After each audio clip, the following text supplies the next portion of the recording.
Hello everyone, this is Lucia Loro and this is my very first English tutorial. I actually recorded this a couple of weeks ago with my phone, a really informal video, and everyone really liked it so much, so I decided to do a more professional version of it so you can enjoy it more. Today I want to show you how to do sharp edges on a cake with fondant, and we're going to use something called the upside down paneling method. You're really going to love this method as it's really easy, really straightforward, and really effective way to achieve your very sharp edges. Now it's important two things. The first one is to work with a fondant that is both elastic and not too dry. There are some brands of fondant that dry out really quickly, and if you try to do this method with that fondant, well, it's going to leave a lot of seam marks. So we're going to work with fondant that is hydrated. And also it's important to start off with a good base and use a cake that has already sharp edges on it, preferably with ganache, with chocolate ganache. Okay, so we're going to start off by kneading our fondant a little bit. And I'm going to separate a piece. This first piece I'm going to use to cover the top of the cake. Okay, so I'm just going to stretch it, and I'm using this rolling pin that has these guides on it. It's a 5mm guide. Okay, so that's the thickness that I'm using for the fondant, and I'm just picking it up and moving it around as I stretch it, so that will help that it will not stick to my mat here. Okay, so we're done stretching to the thickness. I'm going to bring my cake up here. And what I'm going to do first is I'm going to spray the top with a bit of water. I'm going to put the rolling pin in the middle of the piece, and I'm just going to use that to pick it up and cover the top, just the top of my cake. And it's important that we do a really large piece around the cake so that we have some extra around the sides. I'm going to show you why. Next thing that we need is a hard, flat surface that we can move around. I have an MDF board here, and it's covered with parchment paper. So we basically need a hard, some kind of tray or board that is also clean, because it's going to be in contact with the cake, and that we can move it around so that we can flip the cake over to this. I'm going to get some cornstarch and I'm going to put it on the top of the cake. This will help so that will not stick to the board. Even though I'm using parchment paper, it's really humid here, okay, so it could still stick to my board, to the parchment paper. So that's why I use the cornstarch, which we're going to clean up later. I'm going to put the board on top and flip the cake over, okay? So now I can work with my turntable.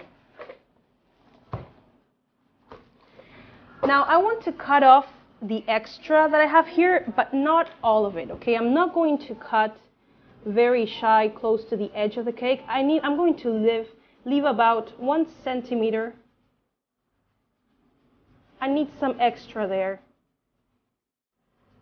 so that it can overlap with the side piece, with the side fondant. Okay, so I'm just going to take that out, and I'm going to leave this aside for a minute. And now I'm going to stretch out the side panel.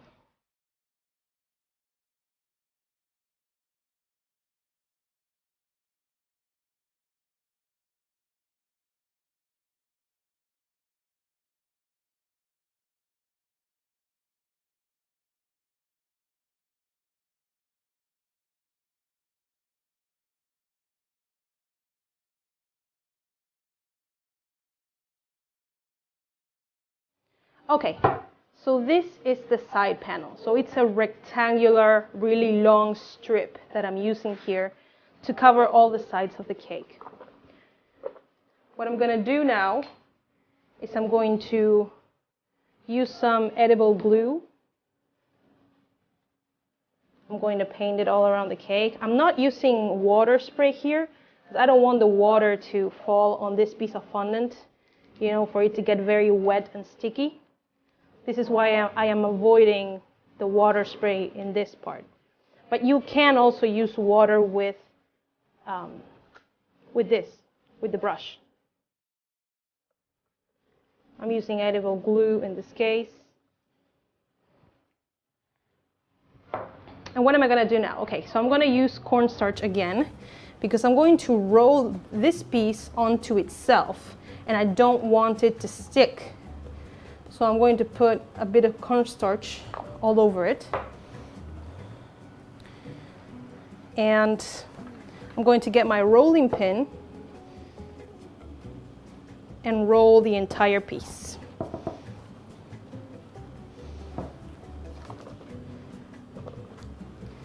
Now I'm going to start placing it on the cake, and I'm going to unroll it while sticking it, making sure that the side panel is overlapping with the small piece that I left on the bottom, okay?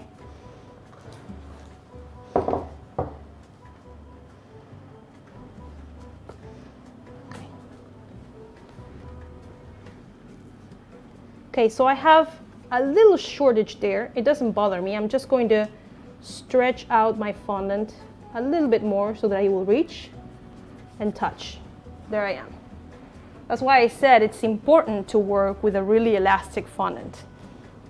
What I'm going to do now to resolve this is I'm going to cut. And this part of the technique is going to help you if you overlap a lot more fondant, right? There's not a lot here, but I still want to show you. I'm going to cut through the first layer, take this out, and then I'm going to take out the piece that is underneath.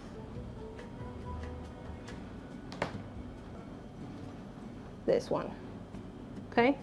So this will join perfectly. I had no extra at the bottom. I had to stretch it, so there you go.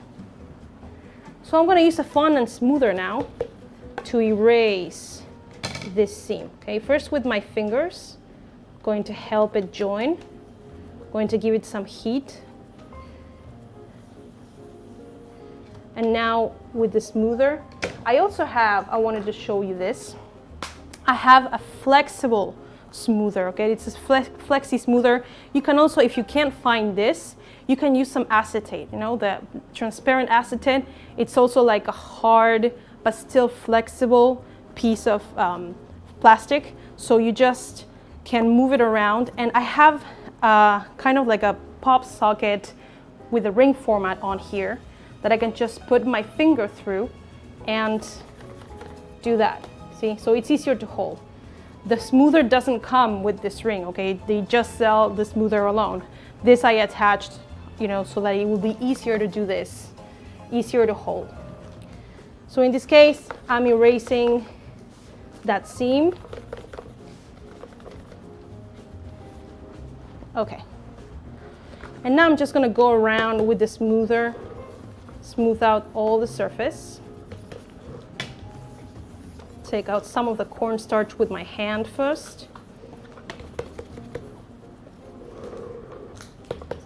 Okay, so what we want to do now, and this is why we're using the overlap, we're going to use, with the regular smoother, we needed to have this 90-degree bottom. I'm going to show you it here. There's a 90-degree bottom. This is flat on the surface. Why do we need this? Because we need to press down the two pieces of fondant that are overlapping from the top panel and from the side panel. And this is what we need to do around the entire cake. We're going to press down the overlapping fondant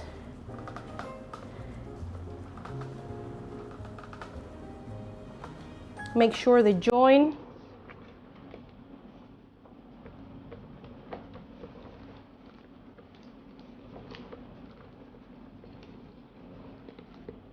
Okay, and now we're going to cut off the excess we're not going to close, again, we're not going to cut too close to the side just yet. We want to remove the thick excess first.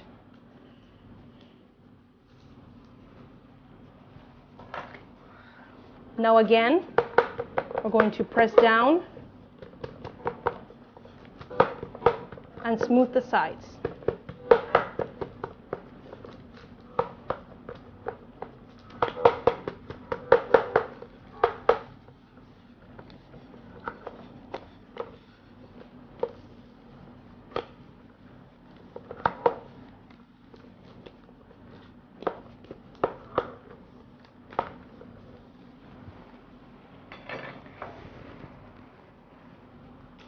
Again, we're going to take our craft knife, and we're not really, I don't like to move the craft knife. I just leave it still and I turn the cake.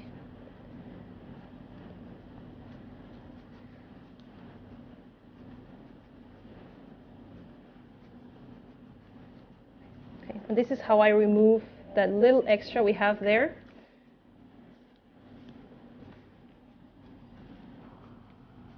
And the last thing that we're going to do before moving on and cutting out this top excess is we're going to take our flexi smoother so that we really cut off a really crisp edge with the fondant. And this is how we're going to do it. We're going to press the smoother against the cake, and then we're going to move side to side. See, and that little excess that is on the bottom, we move it out. We move it out of our edge. And this works also if you're not doing upside down paneling method. If you just want to cut off perfectly the excess from the bottom of the cake. In this case, this is the top. But if we were doing this on the bottom, this works like a charm.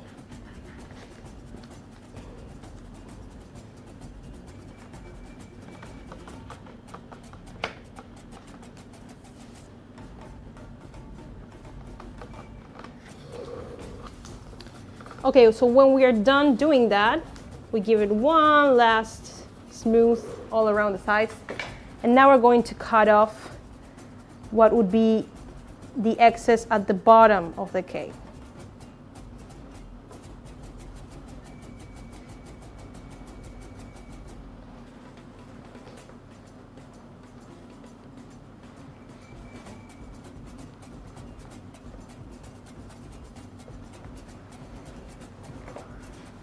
Okay, so now we're ready to flip it back over.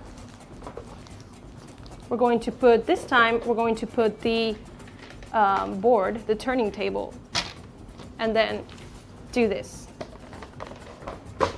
So it's important that when we take this out, we do it this way, and that we don't turn it, because then we're going to ruin the edges. So always up, really straight up. We lift up the board. We have our cornstarch there that protected it from sticking. But as you can see, the board, the sides, the edges are perfect and razor sharp. So we're going to clean this up now, and there are several ways that you can do it. You can use a steamer. You can use a brush with some alcohol on it. You know, the alcohol will evaporate and it won't stay on the fondant. But what I like to use, I'm going to show you this trick. This is cooking spray. You know, I don't know, I know the availability of this product in different countries really varies. But here, and I know that in the US it's called, I think it's called PAM, but it's the cooking spray that you use, that you spray your pans so that your food won't stick to it.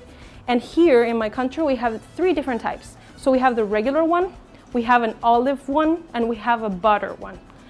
I only use the regular one. I don't use the olive because it really leaves an olive taste on my fondant. And I do not use the butter one because it leaves like a yellow tint.